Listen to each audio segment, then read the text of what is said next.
Hello, আসসালামু আলাইকুম। আচ্ছা, বাংলাদেশ ক্রিকেটে এই মুহূর্তে কি হচ্ছে বা কি চলতেছে? আমি না একটু বেশি মানে অনেক বেশি কনফিউজড। শুধু একটু না, অনেক বেশি কনফিউজড। মানে বাংলাদেশ ক্রিকেটে এখন বর্তমানে কি চলতেছে? গত ২ টা বছর আমি যদি খুব শর্ট করে বলি, গত ১ টা বছরে বাংলাদেশ ক্রিকেটে কিন্তু অনেক কিছু পরিবর্তন হয়ে গেছে। আপনি যদি ২০২৩ এর ওয়ার্ল্ড কাপের আগের কথা চিন্তা করেন, তাহলে তখনকার যে কোচিং প্যানেলটা যারা ছিল, যারা কাজ করত, সবাই কিন্তু ভালো কাজ করতেছিল। বাট এই যে হাথর সিং আসার পর থেকে তিনি যে দলের ভিতরে একটা যে পুরো দলের কোচিং স্টাফ থেকে শুরু করে পুরো সিস্টেমটা চেঞ্জ করে ফেলেছেন, এগুলো চোখের সামনে প্রত্যেকটা বিসিবি পরিচালক দেখে, বাট তারা কিন্তু কোনো কথাবার্তা বলে না। এবং এই মুহূর্তে হচ্ছে টমি টমি হ্যামিং নামের যে পিস কিউরেটর ছিল, তাকে কিন্তু বাংলাদেশ ক্রিকেট বোর্ড নিয়োগ দেয় যে দেশের অনেক অনেক যে ক্রিকেট বোর্ড মানে যে দেশের অনেক স্টেডিয়ামে যেগুলোতে হচ্ছে বাংলাদেশ খেলতে পারবে বা অনেক দিন হলো খেলা হয় না, সেই স্টেডিয়ামগুলোর হচ্ছে পিচগুলো ঠিক করার জন্য। এবং মেইনলি হচ্ছে শেখ হাসিনা ক্রিকেট স্টেডিয়ামের যে পিস কিউরেটর, সেখানকার মেইন পিস কিউরেটর কিন্তু তাকেই করা হবে বলে তাকে কিন্তু বাংলাদেশে নিয়ে আসা হয়। বাট তার সাথে যে ২ বছরের চুক্তিটা ছিল, সেখানে কিন্তু তিনি প্রথমে ১ বছর পার না হতেই তিনি কিন্তু চলে যাচ্ছেন। বাট গামিনী ডি সিলভা, যে মিরপুরের যে ধান ক্ষেত তৈরি করার যে মেইন কারিগর, তিনি কিন্তু তার যে পদে সেটা কিন্তু এখন পর্যন্ত বহাল আছে। সো আমি এটা নিয়ে একটু বিস্তারিত আলোচনা করবো। সাথে হাসিম রিজান। ভিডিওটা যদি ভালো লাগে অবশ্যই পেজটাকে ফলো দিয়ে রাখবেন, এবং যারা ইউটিউব থেকে ভিডিওটা দেখতেছেন অবশ্যই চ্যানেলটাকে সাবস্ক্রাইব করে রাখবেন। সো বাংলাদেশ ক্রিকেট বোর্ডের এই মুহূর্তে আমি জানি না যে আসলে তাদের মাথার ভিতরে কি ঘুরতেছে না কি ঘুরতেছে, বা তারা কি চাচ্ছে আদৌ।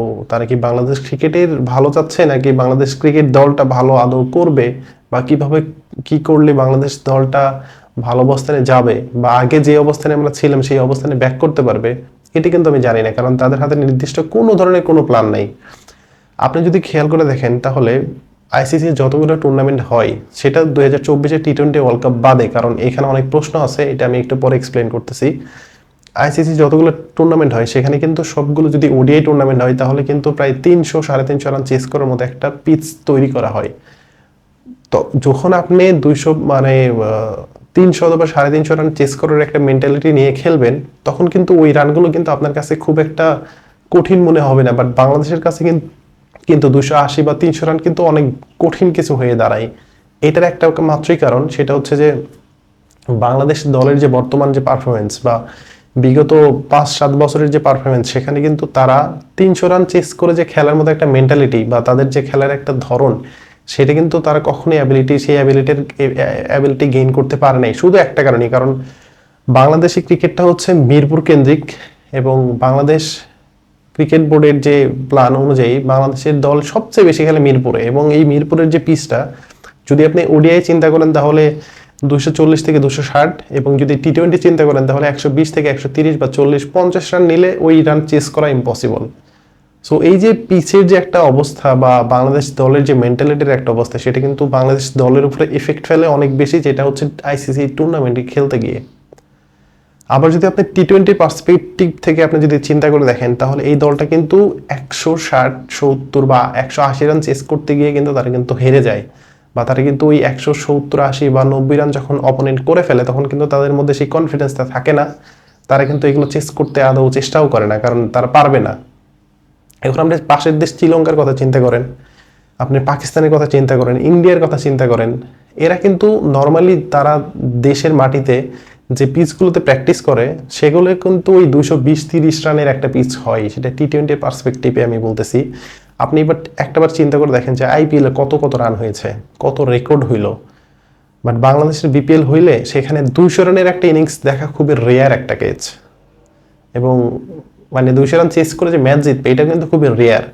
সো একটা দেশের ক্রিকেটের সংস্কৃতি যদি এরকম থাকে, বা তাদের প্লেয়ারদের মেন্টালিটি যদি এরকম থাকে যে হচ্ছে আমরা ১৪০ রান আগে ব্যাট করলে ১৪০ রান করব, আর যদি আগে বল করি তাহলে অপোনেন্টকে হচ্ছে ১৩০-৪০-এর মধ্যে আটকায় রাখবো, যদি না পারি ১৬০-৭০-৮০ হয়ে যায়, তাহলে আমরা এই ম্যাচটা হাতছাড়া।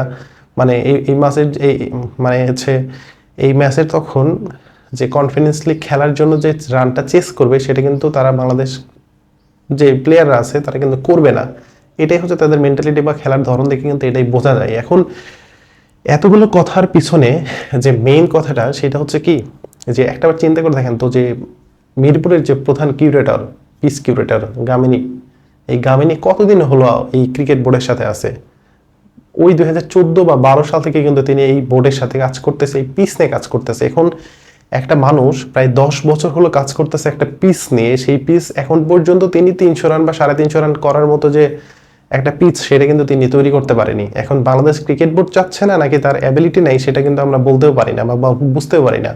এমন এমন নিউজ অনেক সময় পাবলিশড হয়েছে যে মুশফিককে মাঠে প্র্যাকটিস করতে দিচ্ছেন না, তামিম ইকবালকে মাঠে প্র্যাকটিস করতে দিচ্ছেন না, মাহমুদুল্লাহ, এরকম ইমরুল গাইস, কাউকেই তিনি মানে তার যে জায়গা, তিনি যে সাম্রাজ্যটা তৈরি করেছেন বিসিবিতে, সেটা কিন্তু মানে কি বলবো, মানে বলার কোনো ভাষাই খুঁজে পাচ্ছি না। মুশফিক, মাহমুদুল্লাহ, তামিম ইকবাল, ইমরুল কায়েস এরা অনেকবার অভিযোগ জানাইছে যে একটা বাইরের দেশের পিস কিউরেটর, যার কাজ পিস নিয়ে কাজ করা, তারা আমাদেরকে মেইন মাঠে প্র্যাকটিস করতে দিচ্ছে না।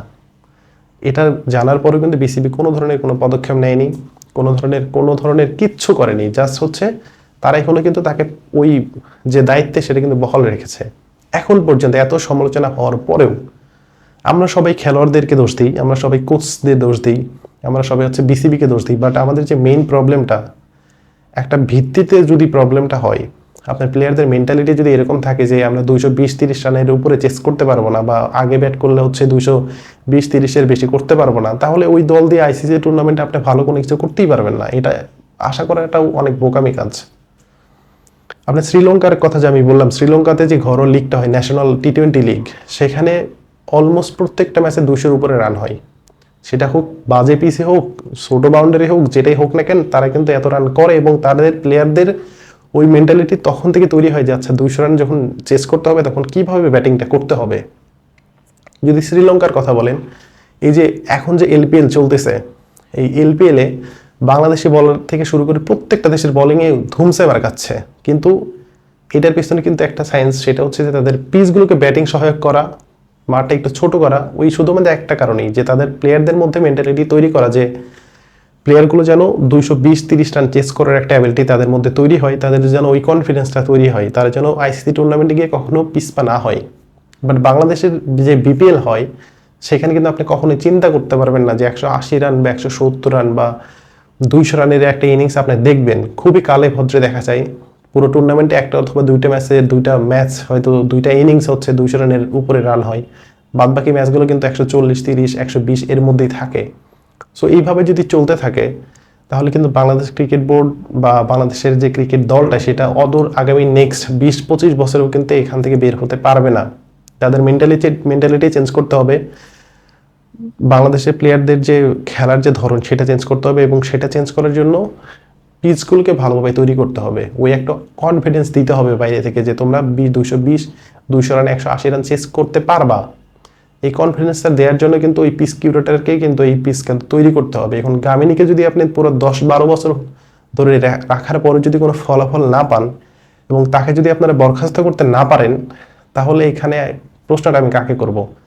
বোর্ডের এখানে কোনো দোষ, নাকি গামিনী নিজে এখানে কোনো একটা জাদুর কাঠির কারণে তিনি এখন পর্যন্ত দলের সাথে টিকে আছে, নাকি তিনি হচ্ছে কোন শক্তির কারণে তিনি বিসিবিতে এখন পর্যন্ত চাকরি করতেছে এত বাজে পারফরমেন্সের পরেও, আর এত ভালো কাজ করার পরেও টমি হামিং কিভাবে বাংলাদেশ দলটা ছেড়ে যায়?